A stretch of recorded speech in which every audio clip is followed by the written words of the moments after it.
India की top 10 highest grossing movies की बात करेंगे। ओनली मूवीज के नाम और उनके नंबर ही नहीं बताएंगे, गहराई में उतरेंगे कि बाबू ऐसा क्या कमाल किया इन्होंने कि बाकी मूवीज को पीछे छोड़ दिया। इतने सारे पैसे कमाए, पैसे क्या धन कमाया, धन वो भी छप्पर फाड़ के। इसमें रीजन क्या बताओगे? एक मूवी के सक्सेस के लिए स्टोरी स्ट्रॉन्ग होनी चाहिए, कैरेक्टर तगड़े होने चाहिए। ना लाला ना, ऐसे तो आपकी the Shawshank redemption highest grossing movie होनी चाहिए थी ना। ये वो मूवी है जिसको परफेक्ट बोला जाता है, हाईएस्ट रेटेड मूवी है। पर जब ये मूवी रिलीज हुई थी फ्लॉप हो गई थी। एक अच्छी मूवी पैसा कमा सकती है पर उसको छप्पर फाड़ पैसा कमाने के लिए और भी रीजन चाहिए होते हैं। तो चलो शुरू करते हैं नंबर 9 से। 10 की बात बाद में करेंगे, आपको पता चल जाएगा रीजन की पहले मैंने 9 की बात क्यों करी, 10 की क्यों नहीं करी। Number 9 animal. ये सरप्राइज थी मूवी सबके लिए। 100 करोड़ की इस मूवी ने दुनिया भर से कमाए 1917.82 करोड़। रीजन की बात करने जाए तो रणबीर कपूर नहीं रिलीज से पहले ये सीन था कि ऑलमोस्ट 200-300 का आंकड़ा पार कर लेगी ये मूवी। रणबीर कपूर ने अभी रिसेंटली एक इंटरव्यू में कहा कि इस मूवी की सफलता से उनको जो टेक दे रखा था फ्यूचर सुपरस्टार का, वो थोड़ा सा पूरा होता हुआ दिखा उनको। इस मूवी के सफल होने के पीछे जो रीजंस है उनमें नंबर 1 पे आता है हेट। एनिमल के साथ ऐसा था कि या तो जनता को बहुत पसंद आ रही थी या कुछ लोग ऐसे थे जिनको मूवी पूरी तरीके से ही पसंद नहीं आ रही थी, वो नकार रहे थे कि कोई देखने मत जाओ, ये मूवी कलंक है, कभी बननी ही नहीं चाहिए थी। इससे जनता के मन में भी एक क्यूरियोसिटी हुई, वो भी थिएटर में चले गए। मूवी के मेकर्स ने भी इस हेट को एज ए मार्केटिंग यूज किया। साथ ही थोड़ा कबीर सिंह इफेक्ट भी आ गया था। कबीर सिंह के टाइम वांगा जी जो थे यंग ऑडियंस के बीच काफी पॉपुलर हो गए थे, उसी का फायदा बॉक्स ऑफिस पर देखने को मिला। इसका एग्जांपल आपकी हॉलीवुड की जोकर, उस मूवी की टाइम भी ऑडियंस बट गई थी कि ऐसे मूवी तो बननी ही नहीं चाहिए, ये काफी वॉयलेंट है, समाज को बिगाड़ रही है। अब रीजन चाहे कुछ भी हो, मूवी की मार्केटिंग तो हो रही है, जनता के कानों तक बात तो पहुंच रही है कि ऐसी कोई मूवी आई हुई है मार्केट में जिसका नाम एनिमल है और लोग बोल रहे हैं कि देखो मत। अब जब नकार दिया गया है तो अपन ज्यादा जाके देखेंगे, क्योंकि जितनी ज्यादा बात होगी लोग उसमें उतना ही ज्यादा इन्वॉल्व होना चाहेंगे कि हम पीछे ना रह जाए, जल्दी से जाके देख ले, पता नहीं क्या ही है मार्केट में। उससे पहले उनको चाहे पता भी नहीं हो कि एनिमल नाम की मूवी आ रही थी, तो जो हेट थी वो ही कन्वर्ट हो गई इसकी बॉक्स ऑफिस सक्सेस में। नंबर 8 की बात बाद में करेंगे। नंबर 7 की बात करते हैं, वो पठान। 250 करोड़ की इस मूवी ने दुनिया भर से कमाए 1050.3 करोड़। IMDb रेटिंग की बात करें तो वो है 5.8, जो एक अच्छी मूवी के हिसाब से तो काफी कम है। बिना किसी सेकंड थॉट के अपन बोल सकते हैं कि मूवी स्टोरी वाइज बहुत एवरेज है, पर बाबू पैसा तो छप्पर फाड़ के कमाया। उसके रीजन की बात करें तो SRK, ऑलमोस्ट 3-4 साल के ब्रेक के बाद SRK आते हैं तो जनता के अंदर एक बार फिर से अपने सुपरस्टार को थिएटर में देखने की चाह जगी। जबकि मूवी के रिलीज के पहले बॉयकॉट के नारे लग रहे थे, लोग थिएटर बंद कराने की बातें कर रहे थे, पर जनता के ऊपर SRK फैक्टर बहुत हावी हो गया। ऊपर से बॉयकॉट के नारों की वजह से मूवी को न्यूज चैनल के अंदर भी फीचर होने का मौका मिल गया। न्यूज चैनल्स ने मूवी को डिबेट का पार्ट बना लिया। इससे लोगों को भी पता चल गया कि SRK फिर से आ रहे हैं मूवी लेके, जो कि स्पाई यूनिवर्स का पार्ट है। इससे पहले इसमें मूवी आ चुकी है टाइगर और वॉर जैसी। इस मूवी की सफलता ने बिल्कुल नकार दिया आपकी उस बात को कि मूवी को सुपर सक्सेस होने के लिए एक परफेक्ट स्टोरी की जरूरत होती है।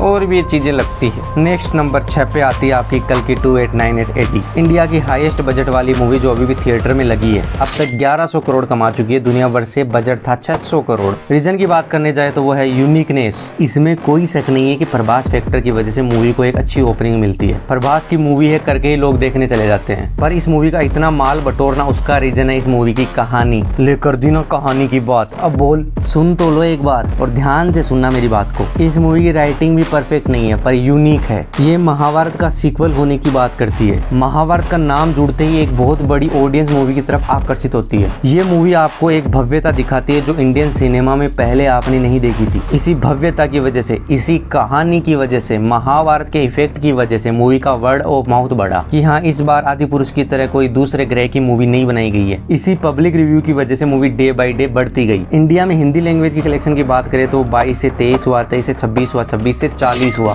फ्यूचर में सिनेमैटिक यूनिवर्स और भी बड़ा हो जाएगा, हो सकता है नंबर 1 पे आ जाए। नंबर 5 पे आती है जवान। 300 करोड़ की इस मूवी ने कमाए 1148.32 करोड़। इस मूवी की सक्सेस में रीजन था साउथ इफेक्ट। ये मूवी पठान से ज्यादा हाइप में थी जब इसका अनाउंसमेंट वीडियो आया था कि ये मूवी आ रही है SRK की, कि इस मूवी को बना रहे हैं साउथ के डायरेक्टर। लॉकडाउन के बाद जो साउथ की मूवीज ने इंडियन सिनेमा पर अपना प्रभुत्व बना रखा था उसका फायदा इसको हुआ। मूवी में विजय सेतुपति का होना, ऊपर से अनिरुद्ध का म्यूजिक इस मूवी को पूरी तरीके से साउथ का फ्लेवर देता है। जहां पठान को ये बोलकर नकारा जा रहा था कि साउथ वाले ज्यादा बेटर मूवीज बना रहे हैं, वहीं जवान के साथ ये हुआ कि इसने साउथ फैक्टर को अपनी तरफ कर लिया। तो south factor plus SRK effect दोनोों ने अपना जलवा दिखाया और मूवी ने बॉक्स ऑफिस पर आग उगली। अगर मूवी के डोमेस्टिक ग्रोस की बात करें, मतलब ओनली इंडिया में, तो मूवी ने कमाए 761.98 करोड़, जो आज तक किसी भी हिंदी मूवी के लिए हाईएस्ट है इंडिया में। अब अपन डायरेक्ट बात करेंगे नंबर 2 की, बाहुबली 2 250 करोड़ की इस मूवी ने दुनिया भर से कमाए 1810.60 करोड़। ओनली इंडिया में इसका डोमेस्टिक ग्रोस कलेक्शन है 1429.83 करोड़, जो हाईएस्ट है किसी भी इंडियन मूवी के लिए। रीजन की बात करने जाए तो वो है कि कटप्पा ने बाहुबली को क्यों मारा। बाहुबली 1 की सफलता पार्ट 2 को सुपर सक्सेस बनाने के पीछे का कारण है। पार्ट 1 जिस सवाल पर छोड़ के जाती है वो सारी दुनिया जानना चाह रही थी कि आखिर कटप्पा ने बाहुबली को क्यों मारा। बाहुबली 1 एक सरप्राइज की तरह आई और किसी को भी आइडिया नहीं था कि आगे चलकर ये मूवी बाकी और भी मूवीज की सफलता का कारण बनेगी। बाहुबली 2 की सक्सेस के पीछे पूरी तरीके से हाथ है बाहुबली 1 का और वो सवाल जो एंडिंग छोड़ के जाती है। नंबर 4 पे आती है KGF चैप्टर 2। 100 करोड़ की इस मूवी ने दुनिया भर से कमाए ऑलमोस्ट 1250 करोड़। रीजन की बात करने जाए तो यहाँ पे भी पार्ट 1 वाला इफेक्ट आता है, पर पार्ट 1 की सक्सेस के पीछे हाथ था बाहुबली का। बाहुबली की सफलता के बाद देश भर में ऑडियंस को साउथ के माल की और ज्यादा जरूरत पड़ने लगी। उनको लगा कि थोड़ा और ऐसा नशीला पदार्थ हमको दिखाएं और एक नया शब्द निकल कर आया, पैन इंडिया। और उसी पैन इंडिया की लहर में आती है KGF, जो कि पूरी तरीके से एक अपनी पहचान लेके आती है। चाहे सिनेमेटोग्राफी हो, चाहे मूवी के अंदर दिखाई गई वो दुनिया हो, उस सब ने KGF 1 को सफल बनाया। वैसे KGF 1 ने हिंदी के अंदर कलेक्शन किया था 50 करोड़, पर फिर लॉकडाउन में टीवी और OTT पे मूवी बहुत ज्यादा सक्सेस हो गई और उसका नतीजा आपको बॉक्स ऑफिस पर देखने को मिला जब KGF 2 आई। नंबर 3 पे आती है